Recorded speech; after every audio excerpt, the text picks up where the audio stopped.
justified when people are occupied. We have so many examples around the world where we have totalitarian regimes. Freedom of speech, I think, speaks to our core values. True totalitarian government wants to control your speech and your ideas and your mind. That's why that zone has to be protected for anything else to be protected. Congress shall make no law abridging the freedom of speech. That wall! That wall! I think it's pretty well established that one of the risks we take as American citizens is being offended. As Americans, we have a strong belief, grounded in the First Amendment, that no government, national, state, or local, should be able to tell us what we must say or must not say.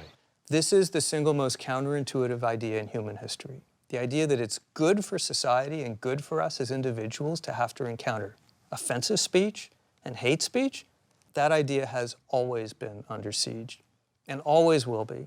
And so we end up having to protect a lot of, frankly, annoying speech in order to keep the government out of the act of choosing what we may say or must not say. But in the 20th century, the government got into the act. Some states and localities tried to ban as indecent books, movies, plays, magazines. Those items were then marketed as having been banned in Boston or wherever. The Supreme Court heard a series of cases trying to set a standard for what could be deemed indecent and censored, but eventually gave up. The result? No standard, no censorship. And not surprisingly, one of the first big fights over the Bill of Rights is a fight over the meaning of free expression. The framers wrote the Constitution. The first Congress added the Bill of Rights. And soon after that, the Congress passed the notorious Alien and Sedition Acts. It prevents people from criticizing the president. The Congress passes it, the president signs it, and the courts uphold it. A trifecta of tyranny. It was outlawing dissent 7 years after the First Amendment was adopted. President John Adams jails journalists for violating the Sedition Act.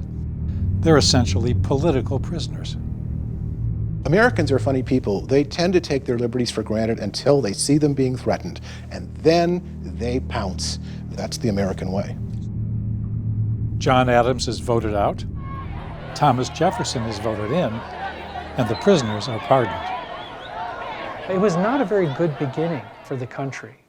It's amazing that we eventually lived up to the document